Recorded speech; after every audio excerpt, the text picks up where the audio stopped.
Beauty and the Beast, The Merchant's Promise, Part 1. Once upon a time, in a land far, far away, there lived a wealthy merchant and his 3 beautiful daughters. The third one, though, was far prettier and wiser than the others, so everyone called her Beauty. On the other hand, her sisters were jealous and mean.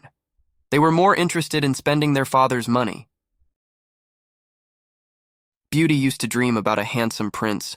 She always thought that one day she would marry the prince and stay in a beautiful palace with him. Everything was happy in Beauty's life, just like her dreams.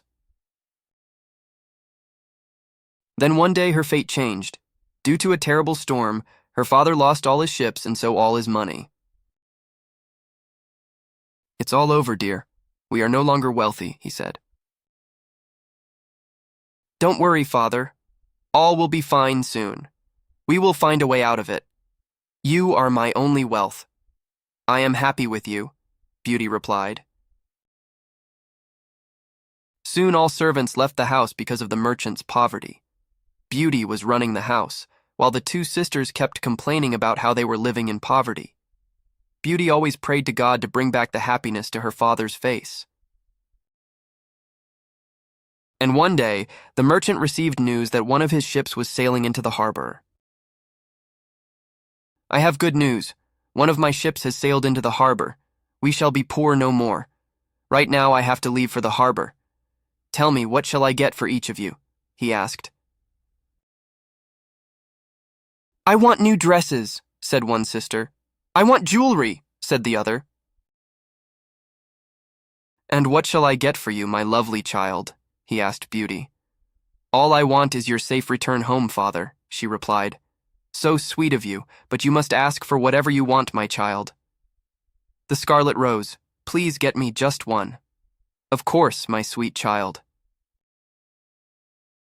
On this happy note, the merchant left for the harbor. As he reached the harbor, he saw the ship was completely isolated and found out that all the crew had run off with the remaining cargo of the ship. Broken-hearted, the merchant started his journey towards home. Lost in thought, the merchant wandered off the road and became lost in a dense forest.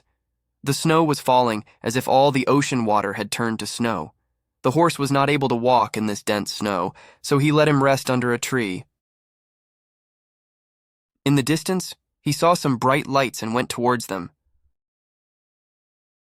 It was a huge, beautiful palace. As he reached it, the gate made of shining gold swung open. It seemed very strange that no snow had fallen in the avenue of orange trees. "Oh, what a beautiful place this is," he thought. "I must enter the palace and meet the king of this palace." The merchant made his way through a great hall. He waited and looked around to see if someone would come in, but after a long wait, no one came to the place. "Hello? Is someone there in the palace? Hello?"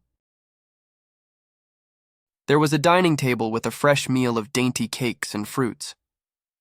"I think I should start eating myself. Later I will thank that considerate host, whoever it may be." He lost no time in finishing his meal. After he ate his fill, he went upstairs. He opened the first door and saw a room with a nice clean bed. "Oh my, it seems I was due for some good luck." The merchant opened his eyes to a bright new day. He found a new pair of clothes ready for him. He prepared himself and went down to the hall. The breakfast was ready on the table: milk, fresh juices, and bread. He ate to his fill and got up. Hello, is anybody here? Thank you for your hospitality. You are so generous. I am leaving now. Bye-bye." As he stepped out, he saw as many roses as the eye could see. "Oh, the scarlet rose. Well, I can take this for my beauty." He promptly approached the garden and picked out a rose. As soon as he plucked a rose, there was a loud growling sound behind him. As he turned around, he was standing in front of a tall monster with blood-red eyes, teeth, and claws sharp as knives. "Who told you to gather my roses? Was it not enough that I sheltered you in my palace? This is the way you show your gratitude." Your insolence shall not go unpunished." "No! Spare me! Merciful Lord, I thought that the generous master who gave me food and lodging in my time of need wouldn't mind if I took only one of the roses for my daughter. Forgive me, my lord." "Daughter, well, I have an offer for you then. That can save your life." "What is that, my lord? I am ready to do anything for you. My 3 daughters must be waiting for me now." 3 daughters, okay. Bring one of your daughters to this palace. I shall keep her, and in exchange you will be granted your freedom. I promise, I promise.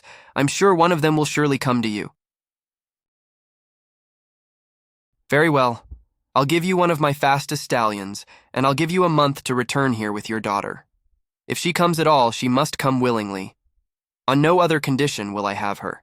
If you do not show up after a month, I will come to find you. Leave now and take 1 rose for your daughter."